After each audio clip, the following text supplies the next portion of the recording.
Hello and welcome back to Newsmin. My name's Lumin and right now it's time for a recap of BlizzCon 2013 Day 2. In this episode we're talking about Warlords of Draenor, the WarCraft Movie, Heroes of the Storm, Reaper of Souls, all the eSports action that happened over the weekend, some cosplay goodness and more. Day 2 was obviously a little slower than the first day in terms of big news, but there's still a lot of good stuff, especially if you like reading through tons and tons of Q&A transcriptions. That said, let's start with World of Warcraft. On Day 2, World of Warcraft fans had the raids, gameplay and questing panel, open Q&A, live raid and global arena invitational to look forward to, and during the aforementioned panels we were given a whole lot of new and interesting information. Obviously. The Blackrock Foundry raid was detailed, the new raiding difficulties were discussed, and we were told that normal will be what flex is today, heroic will be what normal is right now, and mythic is the new heroic.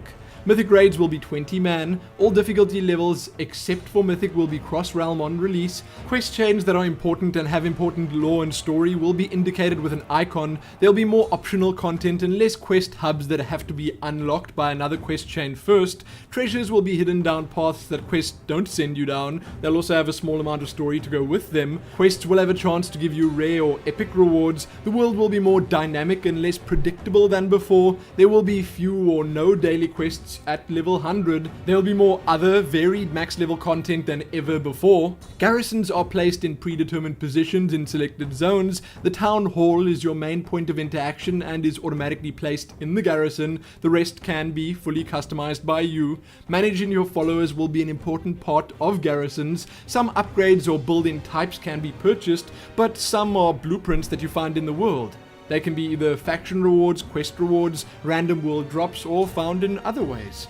Some buildings will allow you to assign your followers to them, and if you go and visit that building in the garrison, you'll see the follower there. If you find a mining follower, for instance, he can work while you are offline collecting ore for you. Followers can be sent on quests, scenarios, dungeons, raids, or all sorts of other menial tasks that you don't want to do all the time. Raids could take an entire party of followers, and it may even take a week or more for those followers to complete the raid. The content they do, however, is unique to garrisons and is not anything that players can do otherwise. Leveling doesn't feel as exciting as it used to, so this expansion will try and address that. Hit and expertise don't feel like bonuses, so they are now gone. Dodge and parry are gone too, and reforging is also being removed. The Trial of the Gladiator was touched on briefly, which is basically a set time in which you'll be able to earn a rating for your arena team. Any play outside of this time will be considered practice. The Trial of the Gladiator will work almost exactly like Tournament Realms do right now, with everyone being on an equal footing. More level changes were covered, raid, dungeon and PvP content, UI improvements, lore goodies and a whole lot more. Then if that wasn't already enough, there was also the Arena Global Invitational to watch, which featured a special and incredibly entertaining guest to help shoutcast some of the games, in the form of Conan O'Brien. A very effective strategy to force a paladin to use his healing powers to mitigate the cooldowns is a classic move. Exactly, yeah. Been around for a long time. But once you get those cooldowns and you've mitigated them, it's time to go to Shadow Warrior Stance, or Shadow Fog, or into Blitzenhofen. Intimidating but we'll Shadow. see. Yeah, and then Soup's on the boil. Once Soup's on the boil, you've got something going. I'll tell you that. And I'll take Chowder any day. It's my favorite soup. Team Skill Capped won the Invitational and netted themselves $100,000. There was a live raid, and finally, the Sound of Warcraft panel also happened. You can read all about everything I just mentioned below, along with a whole lot more. Do it. Next up, the WarCraft Movie. We weren't told much, sadly, but it seems like we are about 2 years away from the final release at the moment. It'll be rated PG-13. It'll be a mix of live action and CG. Think Avatar meets Game of Thrones. The main story will focus on the first contact between the orcs and the humans, Lothar and Durotan, and we were also told, which was kind of interesting, that the producers of the movie were pushing to make room in it for a strong female lead. There were way too many males in the lore. Fun stuff. Nothing huge, but still it's great to see them finally talking about it in a semi-open fashion. I'm sure we'll hear more soon. Now, Heroes of the Storm time. Sadly, we didn't get quite as much information on Day 2 as we did on Day 1, but we did get the deep dive panel and we saw a whole lot of gameplay. The deep dive was a slightly more detailed look at the heroes and what went into their creation, the construction of a map, the development of the environments where you'll be facing off against the other players, and a whole lot more. Again, not a whole lot of details about the actual game, but they did show how they set it all up, which was obviously kind of interesting. Then after that, we got to see members of the development team do glorious battle in live Heroes of the Storm matches. 10 devs participated in a match on Blackheart's Bay while game director Dustin Browder and Kevin Knox shoutcasted the heck out of it. It was fun, to be sure, and I'm definitely looking forward to the start of the game's beta sometime next year. It is, however, looking like something that'll be a whole lot more fun to play than watch. We'll see.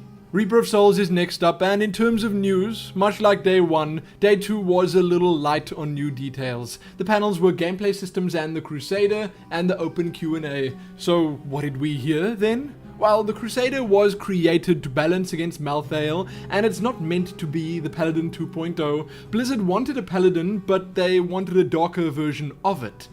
Hence the Crusader was born. The shield is probably the most important part of the Crusader's arsenal. The creation process of the class was fully detailed, from modeling to skills to sound and all the rest. The other classes are getting some love in the form of new abilities too. The Barbarian gets Avalanche, the Wizard gets Black Hole and a Frozen Orb rune for Arcane Orb, Monk gets Epiphany, which causes all your attacks to teleport you to your opponents, Demon Hunters get Vengeance, which cause all their attacks to fire extra shots off, and finally, Witch Doctor gets Piranhas and Bogadile.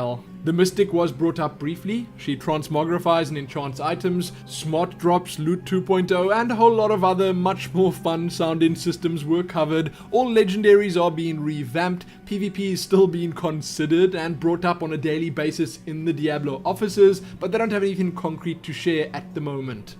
All of that and a whole lot more. There really is a bunch to read about below, and if you're interested, well, you should do just that.